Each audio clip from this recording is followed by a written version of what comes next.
the American public, you said, was 90% against the war pre Pearl Harbor.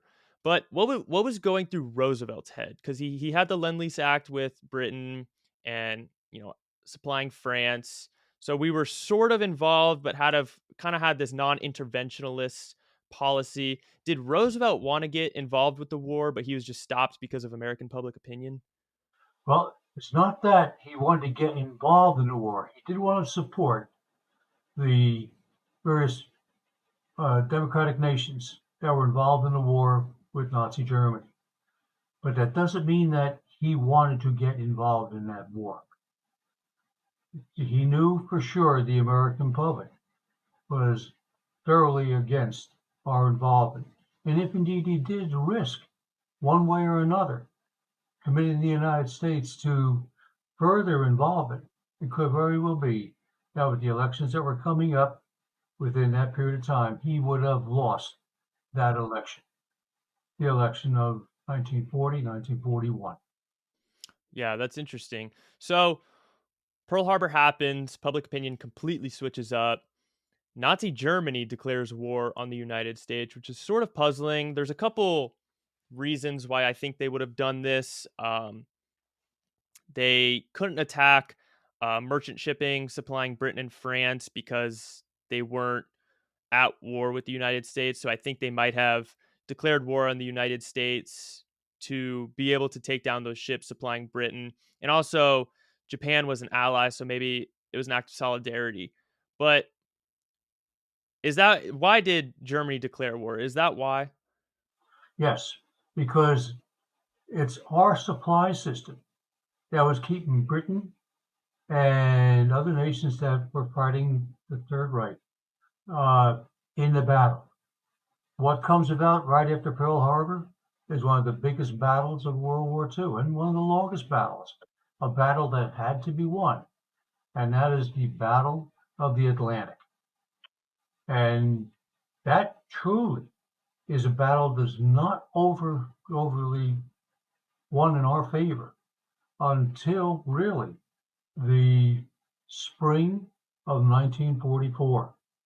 And Jake, thank God that is the case, because if indeed we did not win that battle via the use of our own submarine force, our own Navy, in particular our aircraft carriers, a key event in World War II may never been able to happen. And that key event, D-Day, 6th of June, 1944. So Germany declares war on the United States December 9th, December 10th, 1941. The Allied invasion of Europe was June 6th, 1944. What is that? 2.5 years later, almost, just about. Why did it take so long for the US to invade Europe? Was it because they had to have naval supremacy prior? Or this is sort of an interesting theory. Did the US wait so that the Nazis and the Soviets on the Eastern Front would kind of beat each other down a little bit before the US got involved? Key thing about this all is the fact that we were not prepared for entry into the war that was unfolding. We were not prepared. Yes, we were supplying allies or friends at this particular time with key supplies, but we were not mobilizing our military to get involved in one way or another with against the Axis forces. That all changes. It took us time. It took us time to mobilize, to train, and thank God for the guidance of our Chief of Staff of the U.S. military at this particular time, and that was George C. Marshall. In working with the chiefs of the U.S. Army, Air Force, the U.S. Army, U.S. Navy, Coast Guard, working with all of them, he does bring about a mobilization which is tested, in November of 1942. And what comes about in November 1942? The invasion of North Africa, known as Operation Torch. And this was done in support of the British and the French fighting the Germans in Africa. This was our first military movement, November of 1942, and it succeeds. It succeeds. And we learn from that. Because soon thereafter, well then, okay, other military operations come about in which, with the knowledge that we gain, the experience that we gain, we are able to carry off. Thereafter, the invasion of Sicily. After that, D-Day, 6th of June. And that also included within that period of time the invasion of South France, which was an invasion that assisted the Allies in the northern part of France fighting the Germans right after D-Day, 6th of June. But our real test came about with the use of our military during Operation Torch in November of 1942. Now take a look at how long it took us truly to become, in a sense, mobilized and also equipped to bring about that operation. It took a great deal of time, Jake. Yeah, George Marshall is an interesting, important figure in all of this. One who I don't think gets enough credit from history. He was very important, like you said, in mobilizing the American forces. Post declaration of war. I believe he wanted an invasion of Europe years before D-Day. He'd been lobbying for an invasion, but that ultimately is, I think, why they waited so long. I mean, when the US got involved in World War II, they had like the 27th ranked military in the world. And obviously, we know by the time we came out of the conflict, we had by far the biggest and strongest military in the world.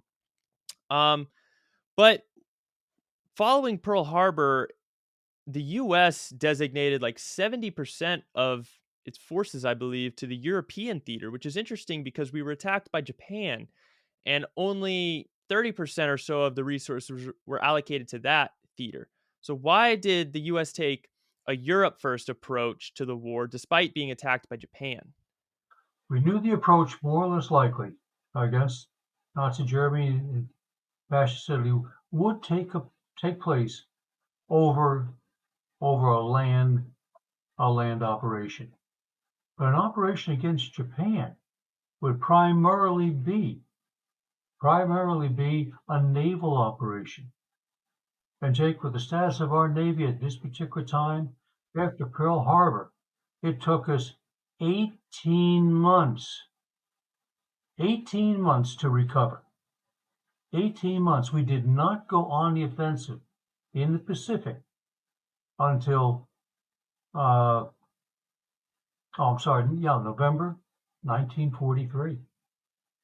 And that was with the naval arrangement against the Gilbert Islands in the central part of the Pacific. And because of our Navy then in turn being so well equipped, we then thereafter, because that operation was successful, moved on the various island chains up the Central Pacific. And we did so quickly. We seized not just the Gilberts, but also we seized the Marianas, the Marshalls, and we were moving up toward the Philippines. And with all this being the case, again, it took us a great deal of time to recover from Pearl Harbor, reestablish our Navy, and then move on. Now, while we were reestablishing with our Navy, what was Japan doing? They were taking over all of Southeast Asia to a point where they were getting ready, because of the status of Australia, they were getting ready to possibly launch an amphibious operation against the Australians, bringing, hopefully, therefore, some type of agreement, ending a war between Japan and Australians. And then they, in turn, would have occupied certain sectors of that nation. But this is all within Japan's aim and goal. But it just took us a long time to get our Navy, our naval forces, the Marine Corps within our naval forces trained to counter the Japanese onslaught. Right. I mean, not just reestablish our navy, but to kick it into overdrive. I mean, I don't know who the quote's credited to, but some Japanese admiral or commander says infamously, "I fear we have awoken a sleeping giant and filled him with a terrible resolve."